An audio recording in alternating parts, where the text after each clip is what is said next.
Hello again everybody, my name's Derailious, and welcome back to Skyblock News. Although we don't have an update today, there is something pretty interesting I want to go over regarding Divan's alloy. More specifically, the fact that the Wiki seems to be completely wrong about its obtainment methods, and also the chance that you'll get one.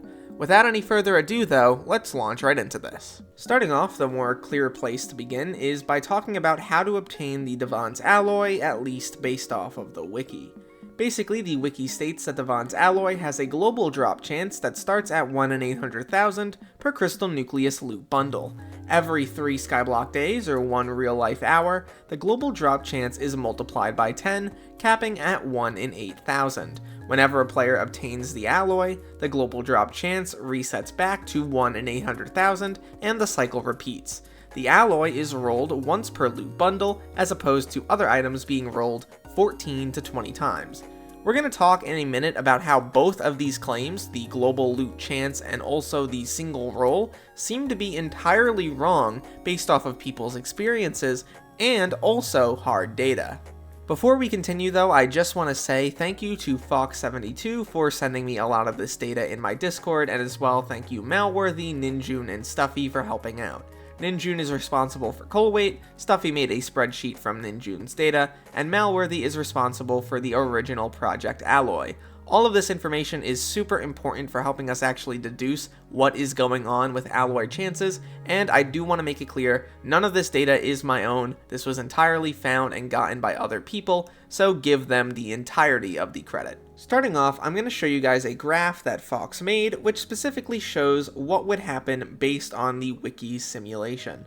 This goes with a 1 in 800,000 rate to drop an alloy within the first hour, a 1 in 80,000 rate within the second hour, and then everything after that is 1 in 8,000. And generally things make a lot of sense. There are very few alloys dropped within the first total hour, and this is, by the way, assuming 5,000 runs per hour, which is a pretty good sample size. If you were to increase it, nothing would really change about the distributions, just the total number would be different. But basically you can see a logical curve or logical peak at the beginning of the 120th minute, going to the 140th minute, and then decreasing from then on because it's less likely that there's been a dry spell for that long. But you also see the logic of there being very few alloys being dropped within that first 60 minutes, because once again, it's a 1 in 800,000 chance. That is extremely unlikely, especially considering 5,000 runs per hour. What you're going to see on screen now, though, is actual reality. And as you can see, this doesn't match what we've seen in the other graph at all. There's actually the most alloys dropped within that first hour, decreasing steadily from then on. This is completely antithetical to what the admins have stated with regards to the way the global drop chance works, and it doesn't even make logical sense considering that distribution whatsoever. It is very clear from this data, at least in my view, that the global drop chance system is entirely placebo and does not currently work. The 1 in 800,000 chance never happens at all. There is no reason for you not to go for a nucleus run because you're scared that you're going to have a lower chance at an alloy. It simply does not work that way. Your chance is at least always 1 in 8,000, but there's reason to believe that it's significantly more than that.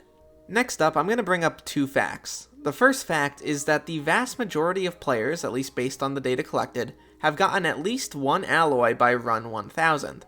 The second is this graph, which is a probability graph of getting an alloy based on the 1 in 8,000 rate, keeping in mind that the global drop chance system is completely broken. And as you can see, it shows that there's only around a 50% chance of getting an alloy by your 5,000th run, which doesn't seem to line up with reality.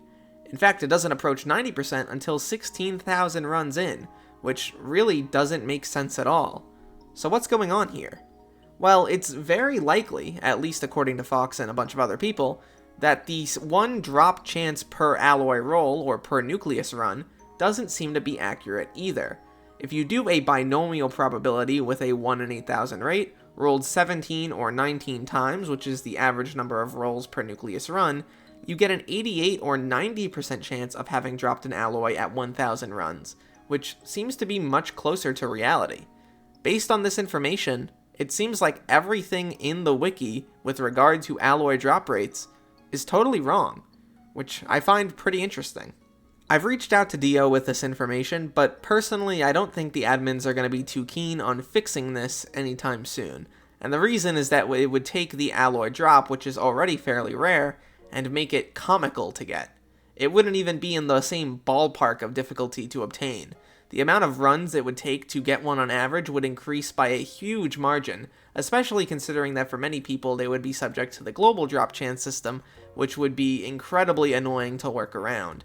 In my opinion, the best option is just to update the wiki with the true information, and maybe put out a post saying exactly what went wrong, or if this was an intentional thing. Wrapping up, I once again want to thank Fox, I really appreciate it. This video would not have been possible without you, and thanks to everyone else working on Project Alloy, or Colweight, or anything like that. You guys are all incredible, and you allow me to do stuff like this sometimes, which I feel like is really fun. Once again, to my audience, make sure you double check things on the wiki, because sometimes things are seemingly a little bit wrong. And if anything in this video is incorrect, feel free to leave it down below. I'll make corrections as needed, although I think generally the majority of the information is accurate. At the end of the day though, my name's Derailious, thank you so much for watching this video till the end, and look to the future fellas, I'll see you then.